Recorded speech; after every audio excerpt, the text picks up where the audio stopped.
ভগবত ভক্তজন, আজকে আমরা একটা নতুন বিষয় নিয়ে আলোচনা করছি।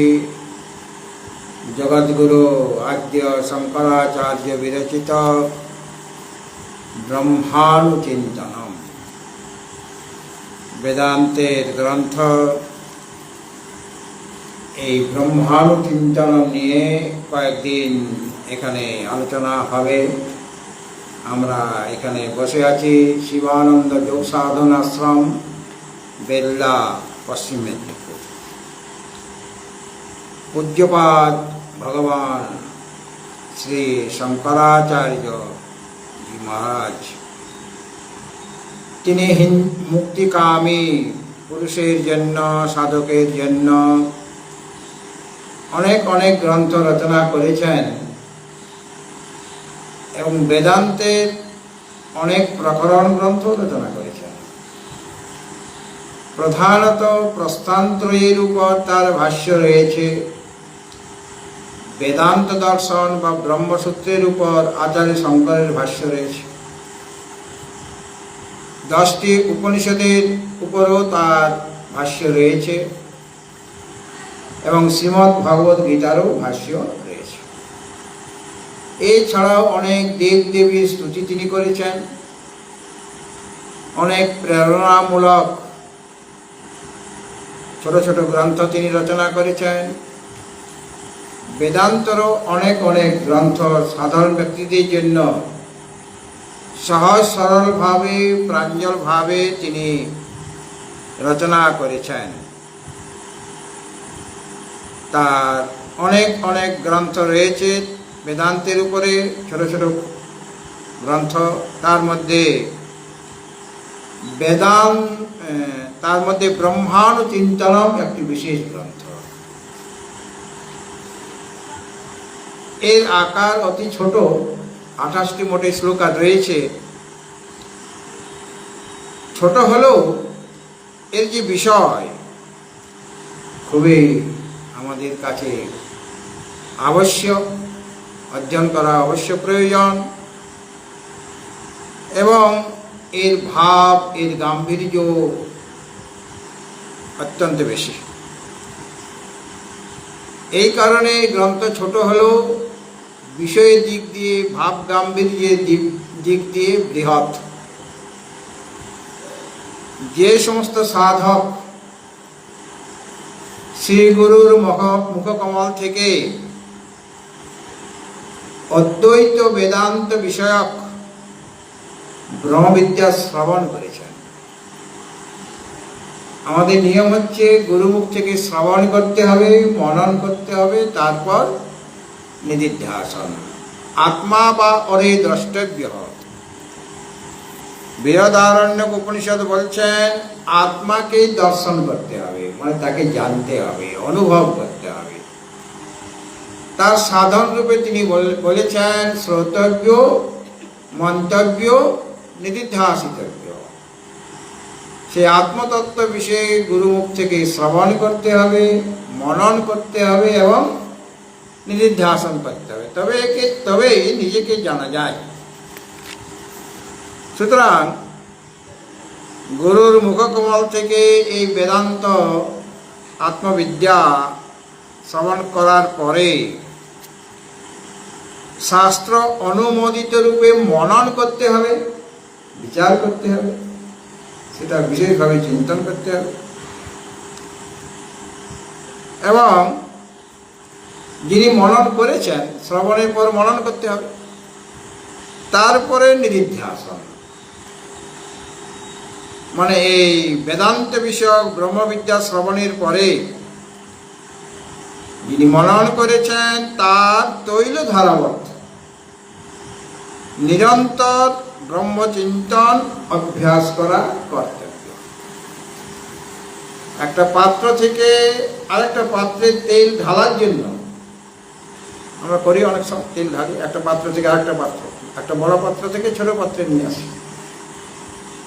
যখন সেই তেলটা ঢালা হয় আর একটা পাত্রে, তখন তেলটা যখন পড়ছে অন্য একটা পাত্রে, মাঝখানে কোনো বুদবুদ বা বাতাস ঢুকে যায় না, অবিচ্ছিন্নভাবে পড়তে থাকে, কিন্তু জল ঢাললে পরে মাঝে বুদবুদ থেকে যায়, বুদবুদ মানে ভিতরে বাতাস রয়েছে, সেটা অবচ্ছিন্নভাবে নিরবচ্ছিন্নভাবে জলটা পড়ছে না। কিন্তু তৈল ধারাবত মানে অন্য কোনো তত্ত্ব সেখানে প্রবেশ করতে পারছে না। হ্যাঁ, এই জন্য তৈল ধারাবত অবিচ্ছিন্নভাবে যে ব্রহ্মচিন্তন করা, নিরন্তর ব্রহ্মচিন্তন করা কর্তব্য আমাদের। এই যে তৈল ধারাবত ব্রহ্মচিন্তার শাস্ত্রীয় নাম হচ্ছে নিদিধ্যাসন। হ্যাঁ, মনন করার পর আরো গভীর চিন্তন, যেখানে অন্য কোনো বিষয় চিন্তন আসবে না, অনাত্ম চিন্তন আসবে না, কেবল আত্মারই চিন্তন হবে, ব্রহ্মেরই চিন্তন হবে। যথারীতি বেদান্ত শ্রবণের পর বা বেদান্ত শ্রবণের ফলে কি হয়, আমার সংশয় দূর হয়ে যায়, কুতর্ক কুযুক্তি দূর হয়ে যায়, এবং বাহ্য বিষয়ের যে তৃষ্ণা সেটাও দূর হয়ে যায় বেদান্ত শ্রবণের পর। হ্যাঁ, আমরা গীতা পাঠ করি, গীতা পাঠ করার ফলটা কি না, আমাদের মনের যে কুপ্রবৃত্তি সেগুলি দূর হয়ে যায়, মনে একটা প্রশান্তির ভাব আসে। অতি সহজে আমরা মানসিক চাপ ভোগ করি না। জীবনে নানা প্রকার সমস্যা আসতে পারে এবং এসেও থাকে, কিন্তু তার জন্য আমরা বিচলিত হই না। যারা শাস্ত্র শ্রবণ করেছেন, বেদান্ত শ্রবণ করেছেন, উপনিষদ শ্রবণ করেছেন, এবং বিষয়ের প্রতি একটা আমাদের যে আসক্তি ছিল, টান ছিল বিষয়ের প্রতি, সেটা অনেকটা ঢিলা হয়ে যায়, শিথিল হয়ে যায়। এত সহজে বিষয়ের দিকে মন যায় না, বিষয় স্পৃহাটা দূর হয়ে যায়। তাহলে বেদান্ত শ্রবণের ফলটা কি হলো না, আমাদের মধ্যে যে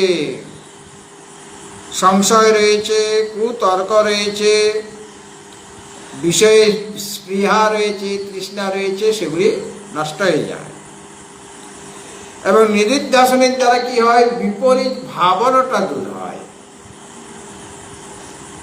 দীর্ঘকাল নিরন্তর, একদিনে হবে না, দীর্ঘকাল নিরন্তর শ্রদ্ধার সাথে নিদিধ্যাসনের দ্বারা বা নিদিধ্যাসনের যে পরিপক্ক অবস্থা, তার নাম সমাধি। ঋষি পতঞ্জলি বলেছেন, শতু দীর্ঘকাল নৈরন্তর্য সৎকার সেবিত দৃঢ়ভূমি। যে কাজটা আমরা করবো সেটা দীর্ঘকাল করতে হবে। আমরা মনে করুন গীতা শ্লোকগুলি পড়তে পারছি না, কিন্তু আগ্রহ যদি থাকে, পড়াশোনা বেশি দরকার নেই, আগ্রহটাই দরকার। এবং সেটাতে যদি আমি লেগে থাকি, আজকে হচ্ছে না কালকে হবে, কালকে হচ্ছে না পরশু হবে। এখানে যারা অনেকেই আছেন গীতা কোনোদিন পড়েনি, তারা মায়ের কাছে গীতা পড়ছেন, অতি সহজেই তারা বলতে পারছেন, কেন তাদের আগ্রহ এবং লেগে রয়েছে, সময় মতো মায়ের কাছে চলে আসছে। ঊর্ধ্বমূলামধঃশাখম অশ্বত্থং প্রহুরভ্যয়ম ছন্দাংসি অস্য পর্ণানি ইয়স্তং বেদ স বেদবিদ অধশ্চূর্ধ্বং প্রসিতাস্তস্য শাখা পুনঃ প্রবৃদ্ধা বিষয় প্রবালা অধশ্চ মূলান্যনুসন্ততানি কর্মানুবন্ধেনি মনুষ্যলোকে। ওরা বলছে, হ্যাঁ, সুন্দরভাবে বলছে। আমি এমন কয়েকজনকে গীতা শিখিয়েছি যারা কোনোদিন প্রাইমারি স্কুলও দেখেনি, কম দিকে প্রাইমারি স্কুলটা, মানে পড়াশোনা করেনি, অথচ আমার কাছে পড়ার পরে আমি লেগে থাকতাম, ওরাও লেগে থাকতো, ওদের বিরাট আগ্রহ, বয়স হয়ে গেছে তাদের,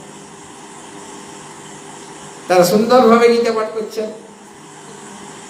আর তাদের হাতের লেখা এত সুন্দর হয়ে গেল, মুক্তার মতো হাতের লেখা। আমি বলতাম এই শ্লোকটা তুমি লিখবে, যে শ্লোকটা আজকে পড়া হলো তার অনুবাদটাও লিখে নিয়ে আসবে কালকে, ওটা আমি লিখবো। তো সকলে এভাবে নিয়ে আসে। তা ভোর 5টার সময় পাঠটা হতো, ভোর 5টা, তার ভোর 4টা থেকে চলে আসছে। এবং তাদের নাতি নাতনিরা বলে যে ঠাকুমা তোমার হাতের লেখা এত সুন্দর কি করে হলো, মানে মুক্তার মতো ঝকঝক করছে, প্রতিদিনই লিখছে তারা। এইটা দীর্ঘকাল লেগে রয়েছে। এখানেও সেই রকম ঋষি পতঞ্জলি বলছেন, সতু দীর্ঘকাল নৈরন্তর্য সৎকার সেবিত দৃঢ়ভূমি। দীর্ঘকাল নিরন্তর শ্রদ্ধার সাথে সৎকার করব, মানে শ্রদ্ধার সাথে নিদিধ্যাস করে যেতে হবে, মানে ব্রহ্মচিন্তন করতে হবে। অভ্যাস যদি দৃঢ় হয়ে যায়, প্রতিদিনই আমি অভ্যাস করছি, অভ্যাস করতে করতে সেটা পরিপক্ক হয়ে যায়। এই জন্য ঋষি পতঞ্জলি কি বললেন, সতু দীর্ঘকাল নৈরন্তর্য সৎকার সেবিত দৃঢ়ভূমি।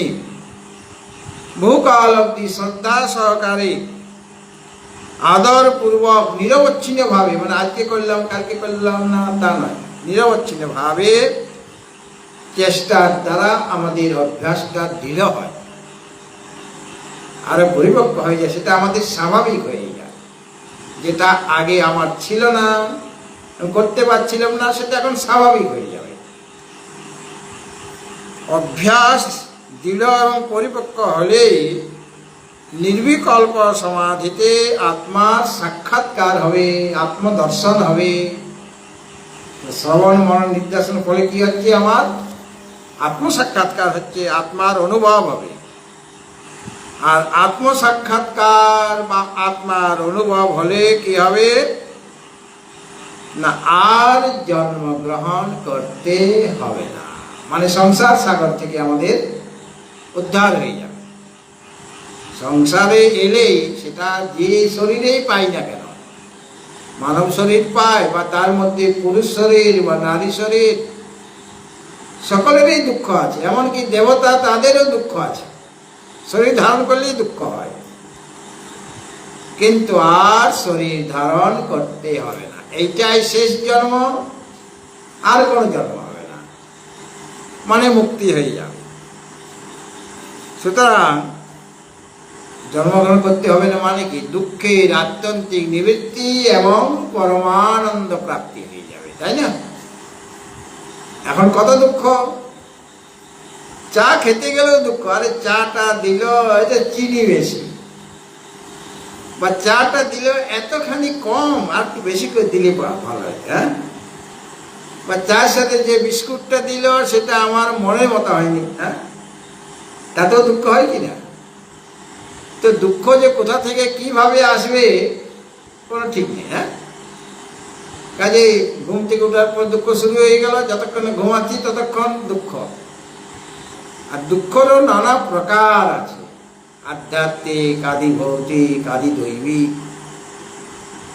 আর মাঝে মাঝে ভগবান আমাদের কৃপা করে একটুখানি সুখ দেন, যাতে করে দুঃখটা সহন করতে পারি। সবসময় দুঃখ দুঃখ হলে আমরা সেই দুঃখ সহন করতে পারবো না, এই জন্য মাঝে মাঝে একটু সুখের আস্বাদন করিয়ে দেন, জাগতিক সুখ, বিষয় বৈষয়িক সুখ। কিন্তু ওই দুঃখের হাত থেকে নিবৃত্তি হচ্ছে না। কখন নিবৃত্তি হবে? যখন নিজেকে আমি চিনতে পারবো। এখন আমি নিজেকেই জানতে পারছি না আমি কে, আমি কি শরীর, স্থূল শরীর, না আমি কি সূক্ষ্ম শরীর, নাকি আমি কারণ শরীর, মানে অবিদ্যা। নিজের স্বরূপটাকে আমি বুঝতে পারছি না। যেদিন আমি আমার স্বরূপটা বুঝতে পারবো, আমি আসলে কে, আসলে আমি স্থূল শরীর নই, সূক্ষ্ম শরীর নই, কারণ শরীর নই, তিনটা শরীর থেকে আমি সম্পূর্ণরূপে ভিন্ন।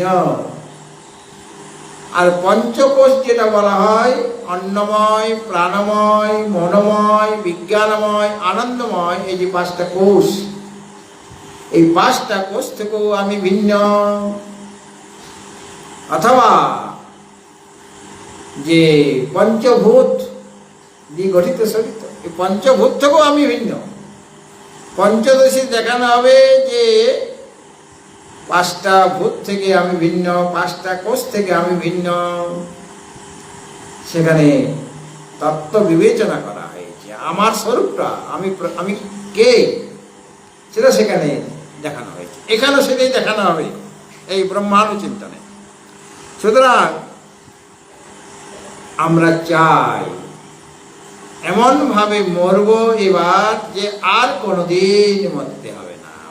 মানে জন্মগ্রহণ আবার যদি করতে তাহলে আরো মরতে হবে। মরার কৌশলটা শিখাবেন এই ব্রহ্মানুচিন্তন। হ্যাঁ, গীতার অষ্টম অধ্যায়ে ভগবান মরার কৌশল শিখিয়েছেন। অষ্টম অধ্যায়ে আপনারা শ্লোকটি জানেন। অষ্টম অধ্যায়ে ভগবান বলছেন মরতে গেলে কিরকম ভাবে মরতে হবে। অন্তকালে চ মামেব স্মরণ মুক্ত্বা কলেবরম ইয় প্রয়াতি সমদ্ভাবম ইয়াতি নাস্ত্যত্র সংশয়। মৃত্যুকালে আমার স্মরণ করতে করতে যারা এই শরীর ত্যাগ করে চলে যায় তারা আমার ভাব মানে আমার স্বরূপতা প্রাপ্ত হয়ে থাকে।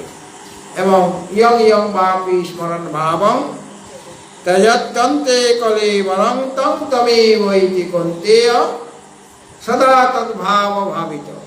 যে যেরকম সারা জীবন ভেবেছে, চিন্তন করেছে, মৃত্যুকালে তার সেই চিন্তনটা এসে যায়। বিষয় চিন্তন করলে মৃত্যুকালে বিষয় চিন্তন হবে, আর ঈশ্বর চিন্তন বা আত্মচিন্তন করলে মৃত্যুকালে ওই চিন্তন এসে যাবে, আত্মচিন্তন এসে যাবে। সুতরাং আমাদের সাবধান হয়ে যেতে হবে। ভগবান আরো বলেছেন এই অষ্টম অধ্যায়ে, ওমিত্যেকাক্ষরং ব্রহ্ম ব্যহরণ মামনুস্মরণ ইয় প্রয়াতি ত্যজন দেহং স ইয়াতি পরমাং গতি। মৃত্যুকালে ওম এই যে একাক্ষর মন্ত্র উচ্চারণ করতে করতে এবং আমাকে স্মরণ করতে করতে যারা এই শরীর ত্যাগ করে চলে যান তারা তাদের পরম গতি লাভ হয়ে থাকে। এই জন্য তাদের কাছে আমি সুলভ হই। তাদের কাছে যারা সারা জীবন অনন্য চিত্তে আমার চিন্তন করেছেন, মৃত্যুকালে ওই চিন্তন হবে। অনন্য চেতা সততং ইয়ো মাং স্মরতি নিত্যসহ তস্যাং সুলভ পাপ। তাদেরকে আমি খুব সুলভ হয়ে যাই। নিত্য যুক্তস্য যোগিনা, যারা সর্বদাই আমাকে যুক্ত হয়ে গেছে। সুতরাং সেই অভ্যাস শিখাচ্ছেন এখানে ব্রহ্মানুচিন্তনে। সর্বদা ব্রহ্ম চিন্তন করাটাই আমাদের কর্তব্য। আমরা সব সময় বকর বকর বকর করে ফোনের মধ্যে লেগে থাকি, বিষয় চিন্তন হচ্ছে। হ্যাঁ, গাল গল্প করি, আষাঢ়ে গল্প করি, ব্যর্থ কথা বলে থাকি। কিন্তু এখানে আচার্য শঙ্কর বলবেন যে তোমার কাজটা হলো এই কাজগুলো তুমি অনেক আগের জীবনে করেছো, অন্যান্য জন্মে অনেক সংসারের কাজ করেছো। বলে আমার সংসারের কাজ অনেক বাকি আছে। তো তুমি এর আগেও অনেক সংসারের কাজ করেছো, পূর্ণ করতে পারো না। আর এখন আমরা মনে করছি যে এই কাজটা হয়ে গেলেই আমার কাজ শেষ, তখন আশ্রয়ে বসে থাকবো, আর কোথাও যাবো না, ঘরে যাবো না। কিন্তু সংসারের কাজ কোনোদিন শেষ হবার নয়। সমুদ্রে আমি স্নান করতে গিয়েছি, আর তরঙ্গের পর তরঙ্গ আসছে। আমি ভাবছি তরঙ্গটা বন্ধ হোক, তারপর স্নান করবো। তো কোনোদিন স্নান হবে আমার? তরঙ্গ চলতেই থাকবে, আর তার মধ্যে আমাকে ডুব দিতে হবে তরঙ্গের মাঝে। তাই সংসারে আমি আছি ঠিক, এই সংসারে কাজও বন্ধ হয়ে যাবে না। সংসারে কাজ করতে করতে তার মধ্যে আমি ডুব দেবো, ওই তরঙ্গের মধ্যে। মানে আমার যে আসল কাজ স্নান করা, মানে ব্রহ্ম সর্বদা চিন্তন করা। ব্রহ্মচিন্তন নিত্য নৈরন্তর সৎকার আসে, শ্রদ্ধাপূর্বক আদরের সাথে যে করা দরকার, শাস্ত্র বলছেন আমাদের, সেটাই আমাদের আসল কাজ। সুতরাং এই যে আত্যন্তিক দুঃখের আত্যন্তিক নিবৃত্তি এবং পরমানন্দ স্বরূপ প্রাপ্তি, এটার নামই হল মোক্ষ। সেই মোক্ষের দ্বার খুলে দেবেন এই ব্রহ্মানুচিন্তন।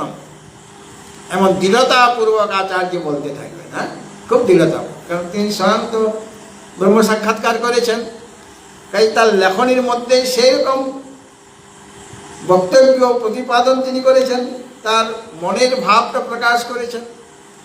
তার মধ্যে যে দৃঢ়তা ছিল সেই দৃঢ়তা তার লেখার মধ্যেও আছে। একজন বৈষয়িক লোক যে কথাগুলি বলবে বা লিখবে সেখানে বিষয়ের কথা আছে, আর একজন ব্রহ্মবিদ পুরুষ, ব্রহ্মজ্ঞ পুরুষ যে কথাগুলি বলবেন বা লিখবেন তার মধ্যে পরমাত্মার কথাই ছত্রে ছত্রে প্রতিটি শব্দের মধ্যে নিহিত হয়ে আছে। এবং তিনি যেরকমভাবে অভ্যাসপূর্বক সেখানে প্রবিষ্ট হয়েছেন, সাক্ষাৎকার করেছেন ব্রহ্ম সাক্ষাৎকার, তাই তার মধ্যে দৃঢ়তা আছে যে এটা করলে হবে কি হবে না, ব্রহ্মচিন্তন করলে আমার কি পরিশ্রমটা ব্যর্থ হয়ে যাবে কিনা, এরকম মনে হতে পারে। কিন্তু তিনি এমনভাবে বলছেন, কারণ তার তো পরিশ্রম ব্যর্থ হয়ে যায়নি, তিনি তো শ্রবণ নির্দেশন করে ব্রহ্ম সাক্ষাৎকার করেছেন। সুতরাং তার কথাবার্তার মধ্যে অত্যন্ত দৃঢ়তা আছে। এই জন্য আচার্যের যা কিছু আছে, মানে তার যা রচনা,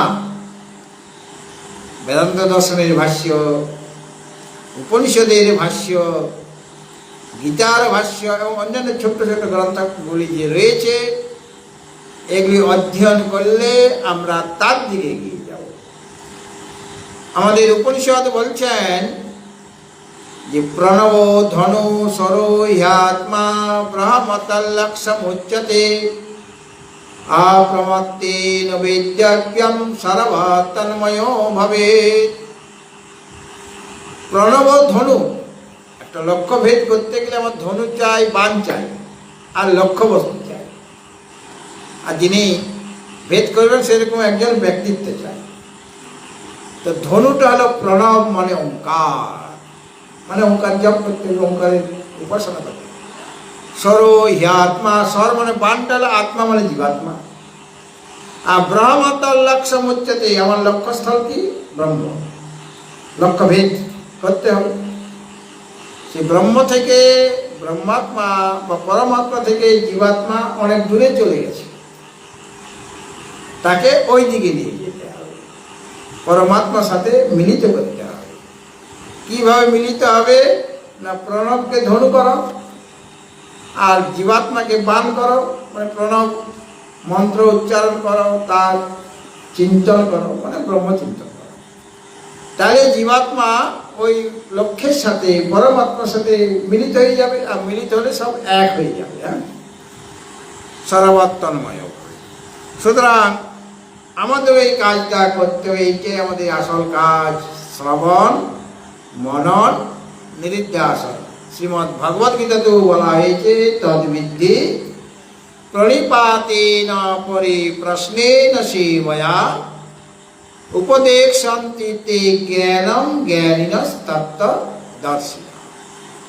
তাকে প্রণাম করতে হবে, তার কাছে যেতে হবে, আগে প্রণাম করতে হবে, সেবা করতে হবে, আধ্যাত্মিক প্রশ্ন পরিপ্রশ্ন করতে হবে, তবে গিয়ে সদ্গুরু তাকে উপদেশ দেবেন, বেদান্তের উপদেশ দেবেন, ব্রহ্মবিদ্যার উপদেশ দেবেন। ভগবত ভক্তজন যেটা আসল কাজ, সেই কাজটা আমরা ভুলে যাচ্ছি। শাস্ত্রে আরো বলা হয়েছে তাবৎ বিচার হয়েত প্রাজ্ঞ যাবৎ বিশ্রান্তি আত্মনি। ততদিন পর্যন্ত তুমি ব্রহ্ম বিচার করবে যতদিন পর্যন্ত না ওই আত্মাতে বিশ্রান্তি হয়, অর্থাৎ আত্মাকে জানতে না পারছি, ততদিন তোমাকে ব্রহ্ম বিচার মানে ব্রহ্ম চিন্তন করে যেতে হবে। এখন আমরা আলোচনা করব এই যে আচার্য শঙ্কর, মূলটা বাক্য শ্রীমৎ শঙ্কর ভগবৎ পাদ বিরচিত ব্রহ্মানুচিন্তনম। এখানে যে 28টি শ্লোক আছে তার মধ্যে আজকে প্রথম শ্লোক নিয়ে আলোচনা করা হবে। যাদের কাছে বই নেই তারা কেবল শুনে যাবেন, আর যাদের কাছে বই আছে সামনে বইটি রাখবেন। শ্লোকটি আমি বলছি, মা তুমিও বলবে আমি বলার পরে। अहम एव परं ब्रह्म अहम एव परं ब्रह्म वासुदेवाख्यमव्ययम् वासुदेवाख्यमव्ययम् इति स्यान्निश्चितो मुक्तो ईशान्यश्चितो मुक्तो बन्ध एव बद्ध एवान्यथा भवेत्। बद्ध एवान्यथा भवेत्। अहम परम ब्रह्म, এটা যদি অন্যয় করি, अहम परम ब्रह्म वासुदेवाख्यम अव्ययमेव इति निश्चितः मुक्तः अन्यथा बद्ध एव भवेत्। আচার্য বলছেন যে আমি বাসুদেব নামে প্রখ্যাত, যে বাসুদেবাখ্যম বলা হয়েছে, অহম পরম ব্রহ্ম বাসুদেবাখ্যম অব্যয়ম এব, অর্থাৎ আমি বাসুদেব নামে প্রখ্যাত পরব্রহ্ম, আমি পরব্রহ্ম এবং অব্যয়ম মানে অবিনাশী পরম্পরা। হ্যাঁ, এটা আমাকে চিন্তা করতে হবে। আমিটা কে? আমি কে না, আমি বাসুদেব নামে প্রখ্যাত অবিনাশী পরব্রহ্মই, অন্য কিছু নয়। হ্যাঁ, এটাই হলো আমার স্বরূপ, আসল স্বরূপ। আসল স্বরূপটা আগেই বলে দিলেন। হ্যাঁ, ইতি নিশ্চিত, এই প্রকার নিশ্চয় করে মুক্ত, যিনি এই প্রকার নিশ্চয় করেছেন তিনি হলেন মুক্ত। অন্যথা এরকম যদি নিশ্চয় না হয় তাহলে তিনি বদ্ধ এইব হবে। আর এরকম নিশ্চয় করলে তুমি মুক্ত, আর এরকম নিশ্চয় করতে না পারলে তুমি বদ্ধ হয়ে থাকবে। তাহলে মুক্তির কারণটা বলে দিলেন। মুক্তিটা কিভাবে হবে? নিজেকে কিভাবে আমি চিন্তা করব, আমিটা কে, সেটা সুন্দর করে বললেন। অহম এব পরং ব্রহ্ম বাসুদেবাখ্যম অব্যয়ম ইতি স্যান্নিশ্চিত মুক্ত বদ্ধ এব অন্যথা ভবেৎ। আমি বাসুদেব নামে প্রখ্যাত অবিনাশী পরব্রহ্মই, এটা ভাবতে হবে, এইটা সবসময় চিন্তা করতে হবে। আমি সেই অবিনাশী পরম তত্ত্ব, পরব্রহ্ম, পরমাত্মা। এই প্রকার যার নিশ্চিত হয়ে গিয়েছে তিনি মুক্ত, আর যার নিশ্চয় হয়নি তিনি বদ্ধ।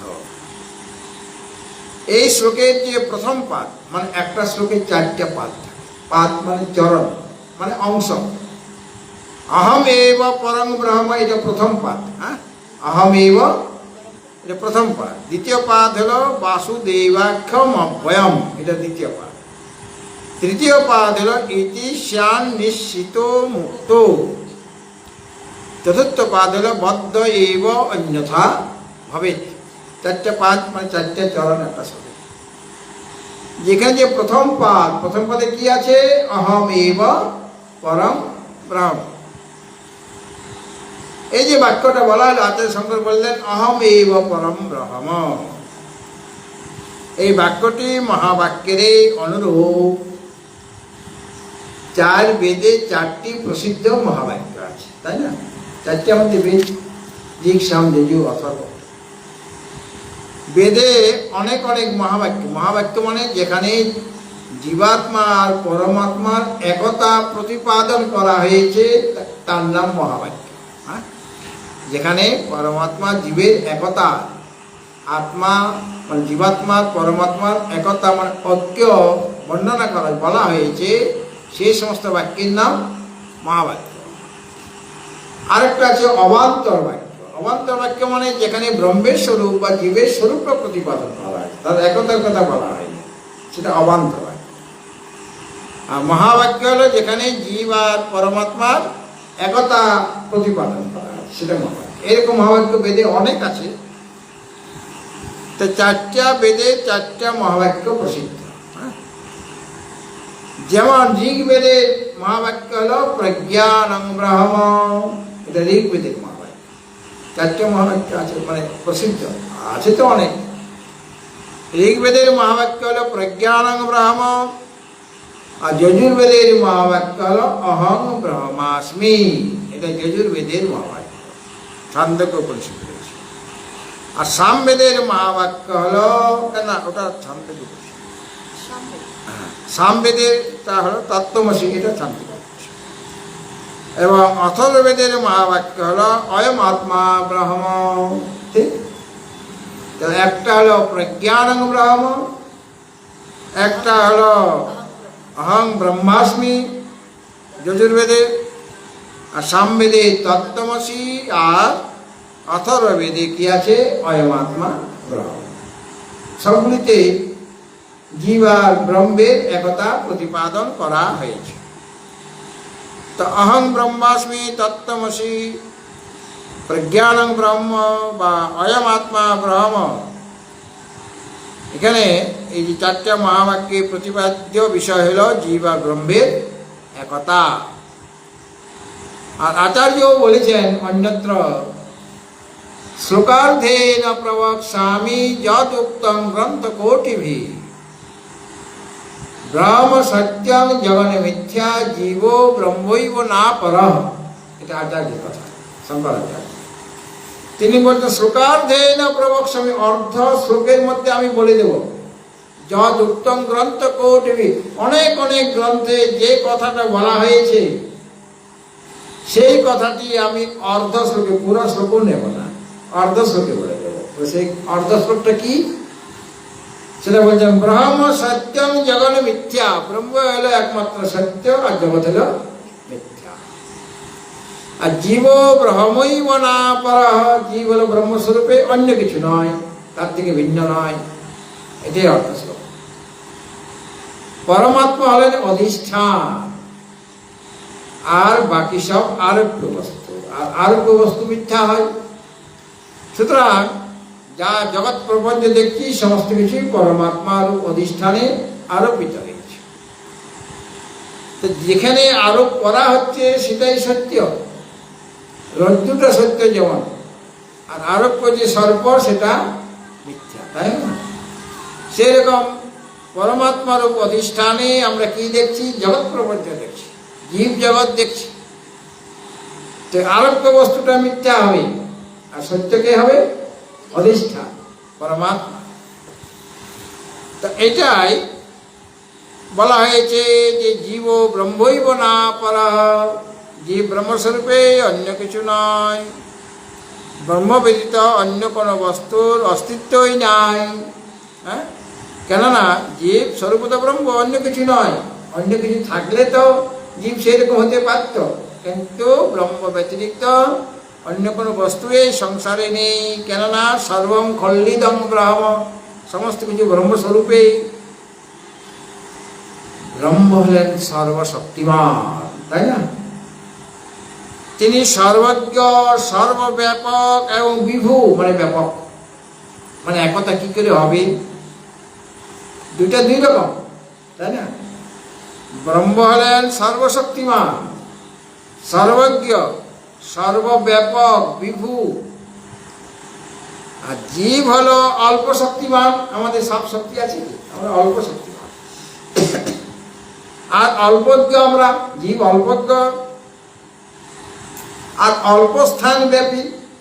আমরা যেমন এখন বেলদাতে আছি, তো কলকাতায় আছি কি, বা বেলদার সব জায়গায় নেই, এই আশ্রমে আছে।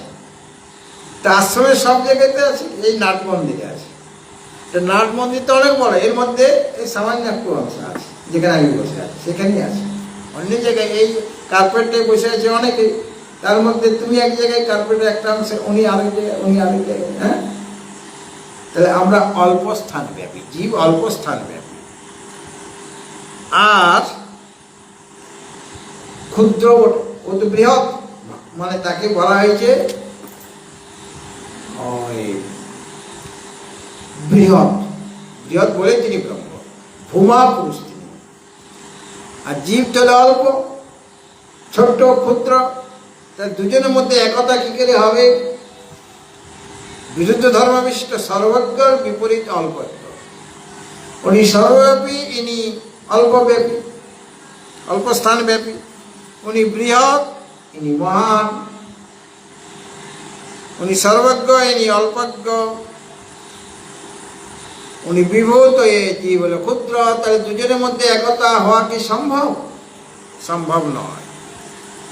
যেমন খদ্যোত আর সূর্য, খদ্যোত মানে জোনাকি পোকা, তারও তো লাইট আছে, সূর্যেরও লাইট আছে, লাইট তো দুজনেরই আছে, কিন্তু খদ্যোত, খদ্যোত মানে কি বললাম? জোনাকি পোকা, তার লাইটটা অল্প, তার দ্বারা আমাদের পড়াশোনা হবে? কিছুই হবে না, শুধু মাঝে মাঝে দপ দপ দপ করছে। আর সূর্যের লাইটে আমরা অনেক কিছু করতে পারি। তাহলে আমরা কি বলতে পারি, যেহেতু দুজনের এই আলো আছে, কাজে খদ্যোত ইজ ইকুয়াল টু সূর্য বলা যায় কি? বলা যায় না। কেননা ভানু বৃহৎ, তার পরিমাণও বিরাট, এবং সমস্ত জগৎকে সে প্রকাশিত করে দেয়। আর খদ্যোত সে ক্ষুদ্র বটে, আর সূর্য যতদিন থাকবে খদ্যোত ততদিন থাকবে কি? তাছাড়া তার লাইটটার দ্বারা কোনো কাজ হয় না। অনেকগুলো জোনাকি পোকা যদি একসাথে আমরা ধরে রাখি, তাতেও কোনো পড়াশোনার কাজ হবে কি? হবে কিছু হবে। কেননা দুটার মধ্যে বিরুদ্ধ ধর্ম রয়েছে, দুজন এক হতে পারে না। সেরকম রাজা আর ভৃত্য, ভৃত্য মানে সেবক, তো রাজাও মানুষ, ভৃত্যও মানুষ। কিন্তু রাজা যখন বলছি, ভৃত্য যখন বলছি, তাহলে দুজনের মধ্যে অনেক বিভেদ আছে, অভেদ আছে কি রাজা আর ভৃত্যের মধ্যে? তাহলে দুজনে এক না? খদ্যোত আর সূর্য দুটো এক হতে পারে কি? যেমন হতে পারে না। কেননা যেমন কূপ আর সমুদ্র, কুয়া, কুয়াতেও জল আছে, সমুদ্রেও জল আছে, তাহলে কূপ ইজ ইকুয়াল টু সমুদ্র বলা যাবে কি? দুটো একই। কূপও জল আছে ঠিকই, কিন্তু সেটা ক্ষুদ্র, আর সমুদ্র বিরাট বিশাল জল। আর সমুদ্রের জল থেকে ভগবান সূর্য গ্রীষ্মকালে জল উঠিয়ে আবার শরৎ বর্ষাকালে সেই জলটা দিয়ে দিচ্ছে। 8 মাস ধরে জলটা তুলবে, আর 4 মাস ধরে ঝরঝর ঝরঝর করে সেই জলটা দিয়ে দেবে, কিন্তু ডিস্টিল করে দিচ্ছে, শোধন করে দিচ্ছে। হ্যাঁ, মিউনিসিপ্যালিটি যে জলটা দেয়, সেই জলটা কালেকশন করে তারপরে শোধন করে দেয় কিনা? খাবার জল শোধন করে দেয়, কিন্তু শোধন করে দিল সামান্য জলে শোধন করতে পারে। মানে মনে করো বেলদাতে যে থাকে, তো বেলদার লোক নিয়ে সেই শোধিত জল পাবে। কিন্তু সেই শোধিত জল তুমি গ্রহণ করছো পাইপ দিয়ে, তোমাকে জলের ট্যাক্সটা দিতে হবে কিনা? এমনি বিনা পয়সা দিয়ে দেবে? এই যে আমরা ইলেকট্রিসিটি মানে বিদ্যুৎ জ্বালাচ্ছি, তো এর জন্য কি পয়সা লাগবে না? তা সূর্য যে প্রতিদিনই আমাদের আলো দিচ্ছে, বিল পাঠাচ্ছে মাসে মাসে, বা বছরে একদিনে বিল পাঠায় কি? বিল পাঠায় না, কিন্তু আলো দিয়ে যাচ্ছে। আর ভগবান সমুদ্র থেকে 8 মাস জল তুলছেন, 4 মাস ধরে দিয়ে যাচ্ছেন, কোনো বিল নাই, অথচ শোধিত জল পেয়ে যাচ্ছেন। হ্যাঁ, পুকুর, জলাশয়, কূপ সব ভর্তি হয়ে যাচ্ছে। তো কূপেও জল আছে, সমুদ্রেও জল আছে, কিন্তু কূপটা সীমিত, সীমিত তার জল, আর সমুদ্র বিরাট বিশাল জল। এই দুটো যেমন এক হতে পারে না। আর যেমন পরমাণু আর সুমেরু, পরমাণু ক্ষুদ্র, ক্ষুদ্রাতি ক্ষুদ্র, সুমেরু বিরাট বিশাল পর্বত, তাদের মধ্যে কি একতা হতে পারে? পরমাণু আর সুমেরুর মধ্যে বিশাল বিরুদ্ধ ধর্ম রয়েছে দুজনের মধ্যে। ঠিক সেরকম ভাবে জীব আর ব্রহ্ম বা পরমাত্মা, দুজনের মধ্যে একতা কি করে হবে?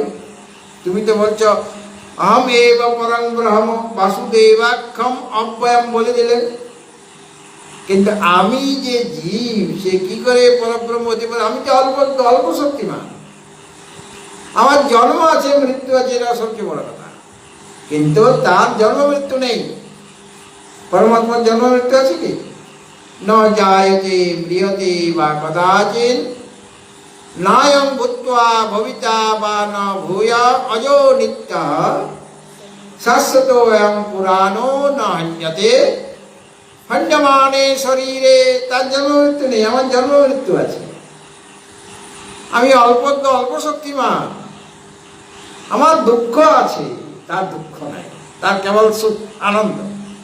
আর আমার দুঃখটাই বেশি, সুখ এই সামান্য এক ছিটে ফোঁটা দিয়ে দিয়েছে। হ্যাঁ, ভগবান কৃপা করে একটুখানি সুখ দিয়েছেন, আর বেশিরভাগই দুঃখ।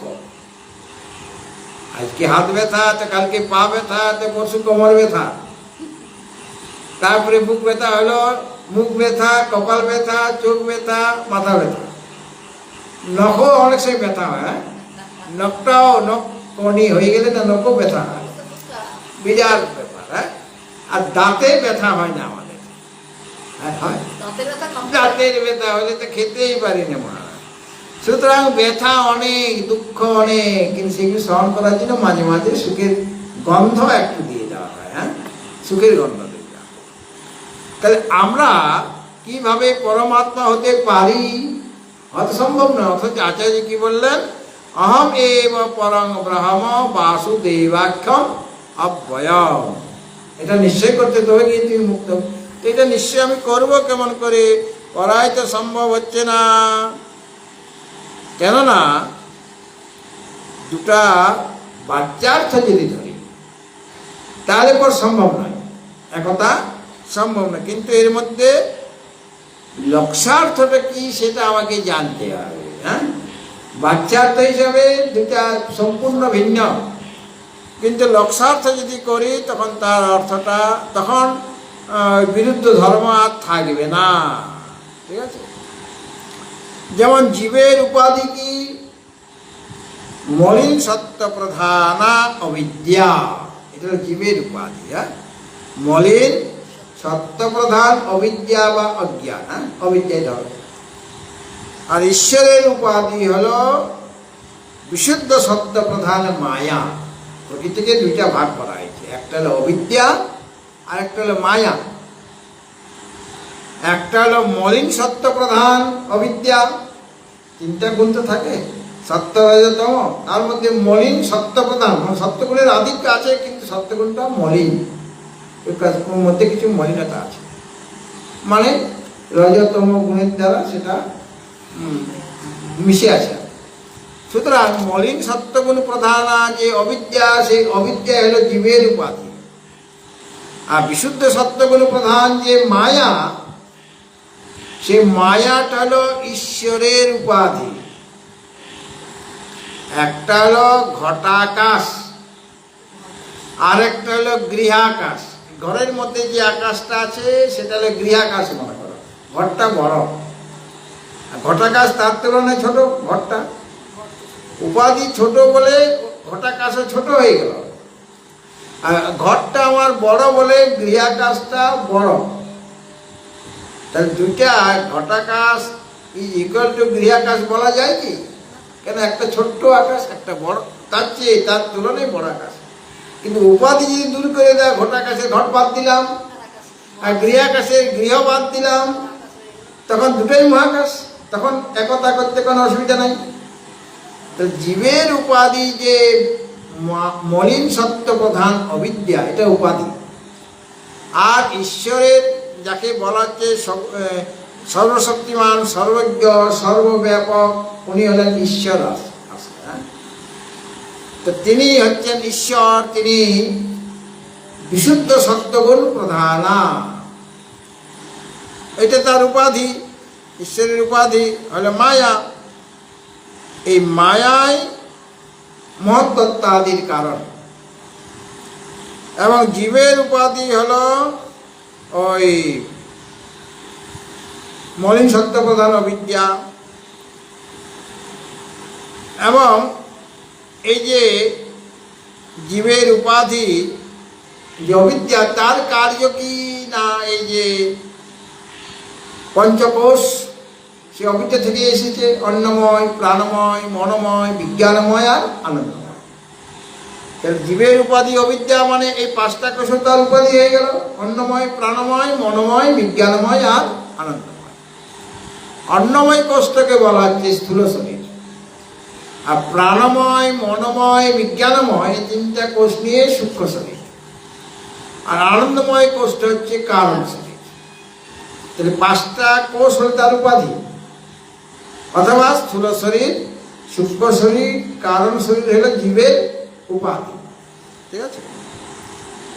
তা এই যে জীবের উপাধি, জীবের পরপর এরকম উপাধি রয়েছে, অন্নময়, প্রাণময়, মনোময়, বিজ্ঞানময় আর আনন্দময়। প্রকৃতপক্ষে এই যে উপাধি যখন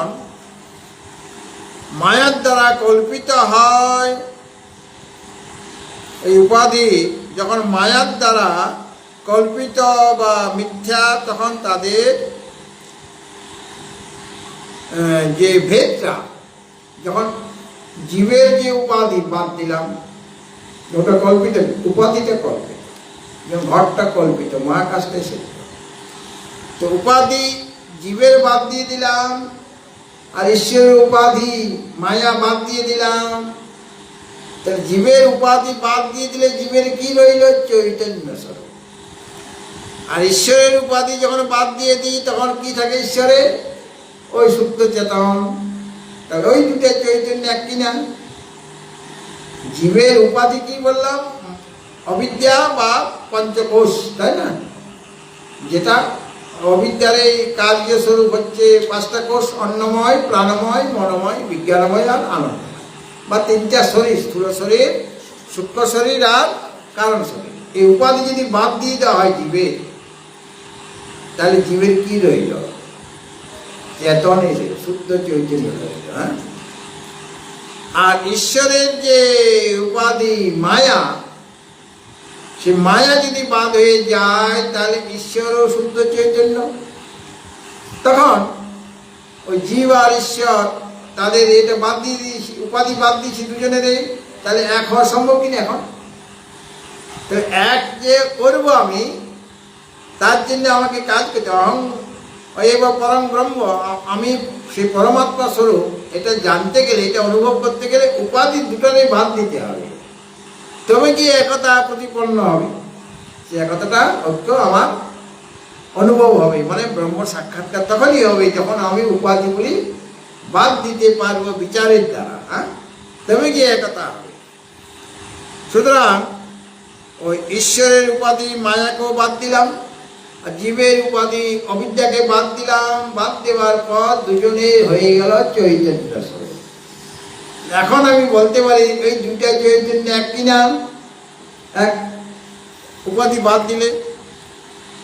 এটাই আমাদের করতে হবে। ওই উপাধিগুলি হলো মানে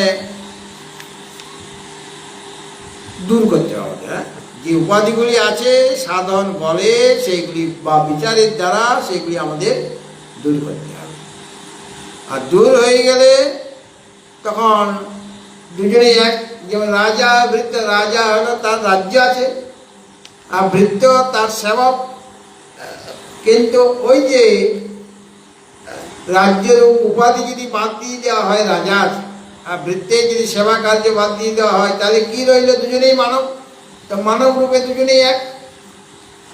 সেরকমভাবে জীব আর ঈশ্বরের ক্ষেত্রে আমাকে সেইটাই করতে হবে। উপাধিগুলি মানে সাধনপূর্বক বা বিচারের দ্বারা উপাধি দূর করতে হবে। এ বিষয়ে একটা কাহিনী আছে এরকম, যে কোন এক সময় গুরুদেব তার শিষ্যকে বললেন, যে শিষ্য বলছিলেন, হে গুরুদেব, আপনি বললেন জীব স্বয়ং ঈশ্বরে, জীব ঈশ্বর স্বরূপে, মানে অভেদ, দুটোর মধ্যে অভেদ আছে, মানে উপাধি বাদ দিয়ে দেবে।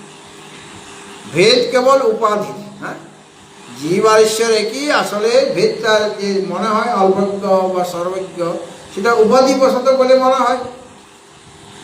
এই যে কথাটা বললে এই বিষয়ে প্রমাণটা কি? জীব আর ঈশ্বরের মধ্যে যে অভেদ আছে, ভেদটা কেবল উপাধি বশত, এই বিষয়ে প্রমাণ কি? জীব তো সামান্য ব্যক্তি, আর ঈশ্বর হলেন বিশেষ ব্যক্তিত্ব, একজন অল্পজ্ঞ, একজন সর্বজ্ঞ। জীব হল সসীম, আর ঈশ্বর হলেন অসীম। হ্যাঁ, তাহলে পর দুটা এক বা অভিন্ন, এটা কি করে বলা যেতে পারে? এটা তো অসম্ভব বলেই আমার কাছে মনে হচ্ছে। আপনি কৃপা করে এটা সমাধান করে দেন। তখন গুরুদেব বলছেন যে দেখো, প্রশ্নটা তো ভালোই করেছ, এই প্রশ্নের মীমাংসা হওয়া দরকার। তোমার মনে যেটা শঙ্কা উঠেছে তার সমাধান হওয়া দরকার। তিনি বলছেন এক কাজ করো, আমার যে কমণ্ডলু আছে, গুরুদেবের হাতে একটা কমণ্ডলু ছিল, সেই কমণ্ডলটা তুমি নিয়ে যাও, আর সামনেই গঙ্গা আছে, গঙ্গা থেকে জল নিয়ে এসো। গঙ্গা থেকে তুমি গঙ্গা জল নিয়ে এসে কমণ্ডলুতে।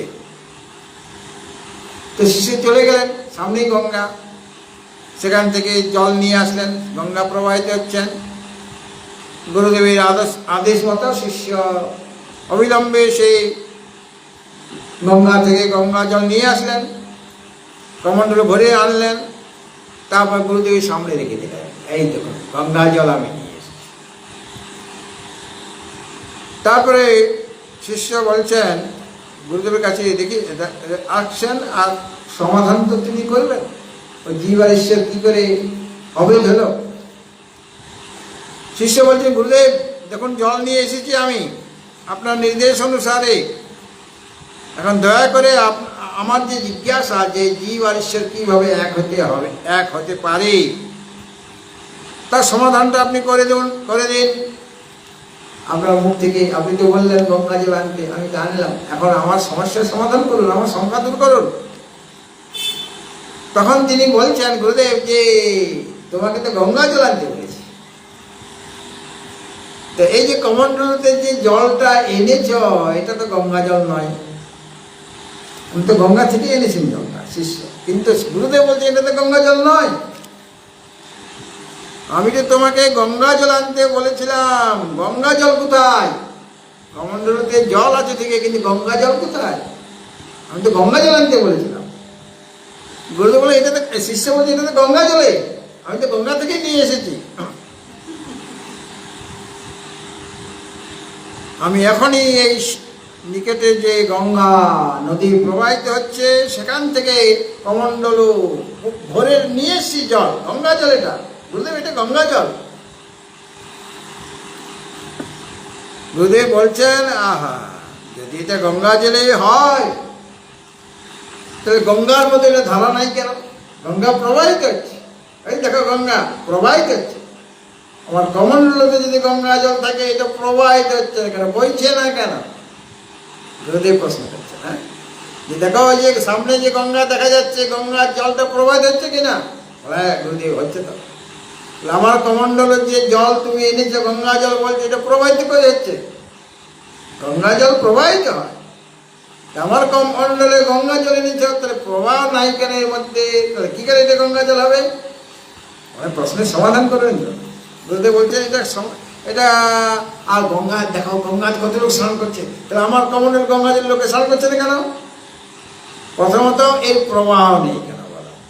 আর দেখো গঙ্গা নদীতে কত লোক স্নান করছে, সাঁতার কাটছে, তা আমার কমণ্ডলে যদি গঙ্গা জল থাকে, এখানে লোকে স্নান করছে না কেন, এখানে সাঁতার কাটছে না কেন? বলে তাহলে কি করে এটা গঙ্গা জল হবে? গঙ্গায় নৌকা চলে, আমার কমণ্ডলের যে গঙ্গা জল, নৌকা চলছে না কেন? গঙ্গাতে নৌকা চলে কিনা? তো এখানে কই নৌকা চলছে, আমার এখানে স্নান করছে কই? আর গঙ্গাতে কত কত রকমের জলচর প্রাণী আছে, মাছ আছে, অনেক প্রাণী আছে, তারা ঘোরাফেরা করছে। তা আমার কমণ্ডলের যদি গঙ্গা জল হয়, তাহলে এখানে একটাও মাছ নেই কেন, অন্য কোনো প্রাণী নেই কেন, জলচর প্রাণী? কিন্তু এই কমণ্ডলের মধ্যে গঙ্গা জলের সেই যে রূপ, গঙ্গা জলে সাঁতার কাটছে, স্নান করছে, নৌকা চলছে, মাছ বা জলচর প্রাণী আছে, প্রবাহ আছে, আমার কমণ্ডল গঙ্গা জলে এগুলি হচ্ছে না কেন? তাহলে আমি কি করে বলবো যে এটা গঙ্গা জল, এটা গঙ্গা জল নয়?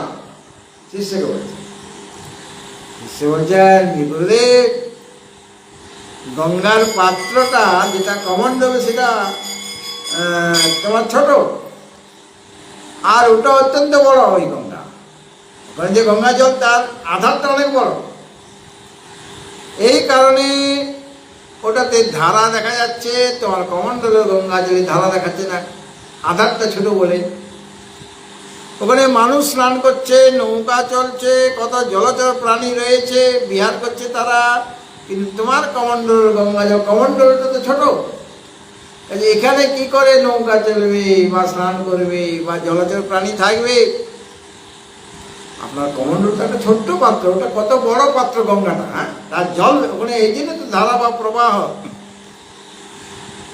এতে ওই সকল দৃষ্টি কী করে হবে? ওই রকমভাবে ওই গঙ্গার মতো কী করে এগিয়ে চলবে, নৌকা চলবে বা স্নান করবে কী করে, বা প্রবাহ হবে কেমন করে? গঙ্গা নদীতে যে জল, সেই জলেই আপনার এই কমণ্ডলতে রয়েছে, এটা কমণ্ডলতে গঙ্গা জল রয়েছে, আপনি কিছুমাত্র সন্দেহ করবেন না। শিষ্য জোর করে বলছে, তখন গুরুদেব বলতে, হ্যাঁ বুঝতে পারছি, তুমি যে বলছে যে গঙ্গা জলে স্নান করা সম্ভব নয়, আমার কমণ্ডল গঙ্গা জল, ঠিক এই ধরনের যে কথাটা তুমি বলছো, মানে তোমার মুখ থেকে শঙ্কার সমাধান আমি করে নিলাম। তুমিই বলছো, হ্যাঁ, যে ওখানে স্নান করছে, প্রবাহ আছে, নৌকা চলছে, কত জলচর প্রাণী এখানে নাই, তার কারণ এটা ছোট পাত্র, ওটা বড় পাত্র। আমারও কথা সেই রকম ঈশ্বর ও ব্রহ্ম বিরাট, গঙ্গার মতো তিনি অসীম, সর্বশক্তিমান, সর্বজ্ঞ, সর্বব্যাপক। আর কমণ্ডলতে যে গঙ্গা জল, তাকে জীব মনে করো, হ্যাঁ, সেই জীব ছোট পাত্রে আছে, মানে তার আধার থাকার দরুন তার আধার হচ্ছে স্থূল শরীর, সূক্ষ্ম শরীর, কারণ শরীর। এবং এই কারণে তিনি অল্পজ্ঞ, অল্প শক্তিমান, সসীম, অল্পস্থান ব্যাপক। বস্তুত যেমন কমণ্ডল জল গঙ্গা জলে, গঙ্গা থেকে তুমি এনেছ, সেরকম জীব সীমিত হলেও স্বরূপত ঈশ্বর স্বরূপেই বা ব্রহ্মস্বরূপেই, উপাধি, হ্যাঁ, উপাধিটা দূর হয়ে গেলে জীব পরমাত্মা স্বরূপেই হবেন। সুতরাং গঙ্গা জলের যে সমস্ত গুণ বা ধর্ম রয়েছে গঙ্গা জলে, ওই যে গঙ্গা জলে, আর কমণ্ডল গঙ্গা জলে সেই গুণগুলি, মানে সেই গুণগুলি আছে, মানে যেমন গঙ্গা জলে জলটা নষ্ট হবে না, আমার কমণ্ডলে যে জলটা আছে না, এটাও নষ্ট হবে না, পোকা ধরবে না, কিন্তু ওই কাজগুলি হবে না। উপাধি বশত তার আধার বড় ধরুন যে কাজগুলি হচ্ছিল ওখানে, সেই কাজগুলি এই কমণ্ডল গঙ্গা জলে হবে না, আধারটা ছোট বলে। সুতরাং জলতে কি কমণ্ডলের জলও গঙ্গা জলেই বর্তমান, সেরকম চৈতন্য অংশে জীব আর ব্রহ্ম সমান, সেখানে অভেদ চৈতন্য অংশে। আর যদি জীবের আপন শুদ্ধ স্বরূপের জ্ঞান থাকত, তাহলে জীব নিজেকে শুদ্ধ ব্রহ্মই মনে করত। উপাধিতে তার অভিমান হয়ে গেছে, অবিদ্যা বা ওই পঞ্চকোষে বা ত্রিবিধ শরীরে। এই জন্য সে নিজেকে শুদ্ধ বলে মনে করতে পারছে না। কিন্তু উপাধি যখন ভঙ্গ হয়ে যাবে, আমি স্থূল শরীর নই, সূক্ষ্ম শরীর নই, কারণ শরীর নই, বা আমি অন্নময়, প্রাণময়, মনোময়, বিজ্ঞানময়, আনন্দময় কোষ নই, এটা যখন সে বুঝতে পারবে, তখন জীব শুদ্ধ, নিজেকে মনে করে শুদ্ধ ব্রহ্মস্বরূপে যাবে। তখন সে নিজেকে মলিন জীব বলে মনে করবে না। সেরকম ঈশ্বর বা ব্রহ্ম থেকে নিঃসৃত জীব অগ্নি স্ফুলিঙ্গের মতো, স্ফুলিঙ্গটা তো অগ্নি, অবিদ্যা বা অজ্ঞানের আবরণের কারণে জীব নিজের স্বরূপ ভুলে গিয়েছে। তার কারণ হলো অজ্ঞান বা অবিদ্যা। সেই অবিদ্যা যখন দূর হয়ে যাবে, যতক্ষণ অবিদ্যা আছে ততক্ষণ সে নিজেকে সসীম, সীমাবদ্ধ, অপ্রজ্ঞ, অল্প শক্তিমান বলে মনে করবে, নিজেকে ক্ষুদ্র বলে মনে করবে। এবং সেই যখন ওই নিজের স্বরূপটা বুঝতে পারবে, উপাধি দূর করে দিয়ে, উপাধিগুলি আমি নই, তখন জীব তার নিজের যে স্বরূপ চৈতন্য, আমি সচিত আনন্দ স্বরূপ, এই তত্ত্বটা তখন সে বুঝতে পারবে, তখন সে অসীম অনন্ত হয়ে যাবেন। সুতরাং এই বিষয়ে কোনো সন্দেহ নেই যে অহম এব পরং ব্রহ্ম বাসুদেবাক্ষমব্যয়ম ইতি স্যান নিশ্চিত মুক্ত বদ্ধ এবান্যথা ভবে। ভগবত ভক্তজন এ বিষয়ে আরেকটু বলার আছে, যেটা আমি আগামীকাল বর্ণনা করব। আগামীকালও ঠিক রাত্রি 8 ঘটিকায় এখানে ব্রহ্মাণু চিন্তনম নিয়ে আলোচনা হবে। আপনারা অবশ্যই অংশগ্রহণ সকলেই করবেন। হরি ওম পূর্ণমদঃ পূর্ণমিদং পূর্ণাৎ পূর্ণমুদচ্যতে পূর্ণস্য পূর্ণমাদায় পূর্ণমেবাবশিষ্যতে। ওম শান্তি শান্তি শান্তি। হরি